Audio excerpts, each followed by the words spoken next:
25% tax-free sounds good to help you in retirement, but what if it's actually one of the most expensive mistakes you could make? Because you might be about to give up flexibility, freedom, and thousands in tax-free cash and never know it until it's too late. In my 24 years as an investor, I've seen this again and again. And once you make this move, there's no going back. Part one, you're almost there. You've built your pension pot.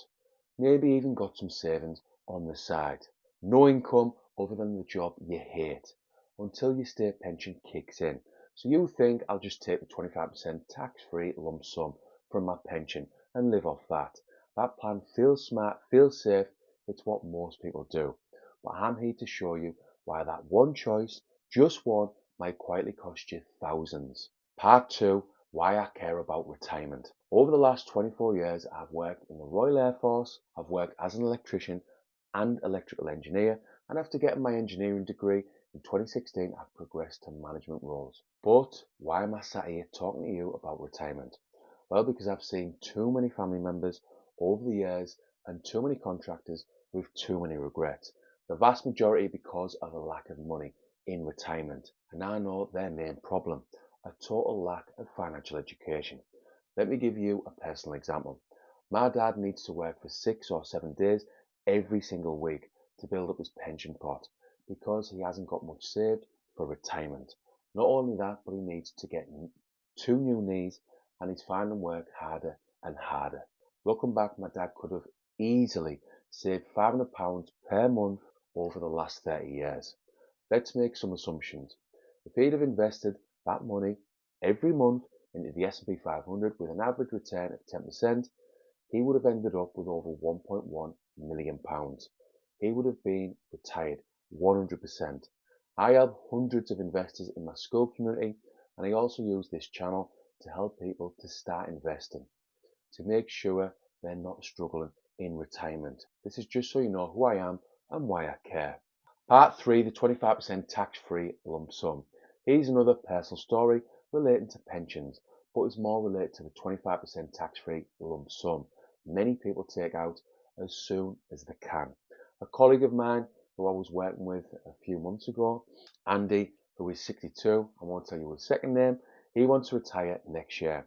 He has a solid pension of £250,000, about 30k in savings, and no additional income until the state pension kicks in at 65, 67. His plan, take the full 25% tax-free lump sum and live off that, so he can have a year or two off work.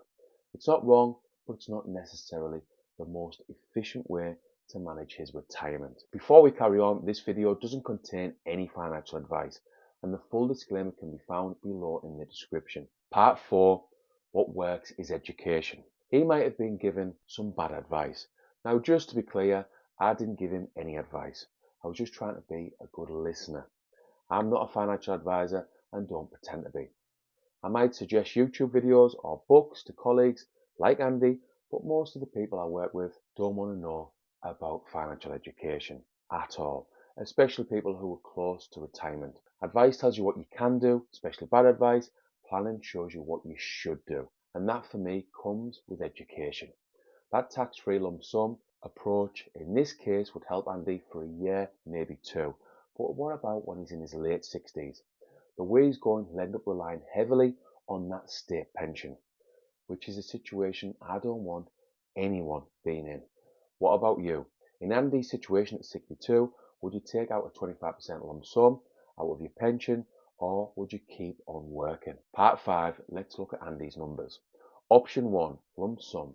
He takes 25%, so 62,500 tax-free, lives on that for 2 or 3 years, then uses 17,500 savings in year 4. By 67, his pension's down to 187,000, and that's all taxable. Savings down to 12,000. It would work for a few years, but he would burn through the most powerful part of his pension, the tax-free part, and that decision irreversible. Option 2, each withdrawal 25% tax-free, 75% taxable, but if he keeps the taxable part within his personal allowance, he pays 0 income tax. He pulls 16,760 a year from his pension, tops up the rest from his savings. After 4 years, his pension is 182,000, savings 17,000, and 45,000 of tax-free still available. Same lifestyle, same income, but much more flexibility. Option 3, this is what I'd personally do. I would keep going for another 5 years and add to that pension. I know the type of money Andy earns, and he could easily max out his ISA and save 20,000 per year in his stocks and shares ISA. That's going to be 100k plus added to the pension pot. Then at 67, he would have 350k in his pension, so a bigger tax-free amount, and he'd still have 30k in savings. This picture looks totally different for someone in their late 60s. They could use the 4% rule and get 14k per year from their pension and add that to the state pension, for example. By the way, if you want more info on how people use the 4% rule in retirement, see below for a recent video. Part 6. Your money grows in an index fund. I touched on it previously, but it's very likely that if he knows where to invest, like a global index fund, his pension will very likely grow over them 5 years, meaning that 350k could well be over 400k, and again, that tax-free cash grows too. This isn't about squeezing every single penny, it's about protecting your options, because retirement isn't a straight line. I've said it before and I'll say it again. Financial education is hugely important. Part 7, financial advisors. I'm not going to be too negative about financial advisors because I have good friends who are very good financial advisors who I personally use for mortgages and insurance. But in this example, Andy's financial advisor is clearly clueless, and that's the problem with a lot of default advice. It's designed to be simple, but simplicity isn't always smart. What sounds like a smart move now could be limiting your entire retirement. Go and see a financial advisor if you want, but at least have an idea of what he or she is talking about so you can question them. Summary. So I've talked about retirement and hopefully you can take some value from this little video. So what would you choose? A big tax-free lump sum for peace of mind, or steady withdrawals that keep your options wide open, or my preferred option of working on for another 5 years?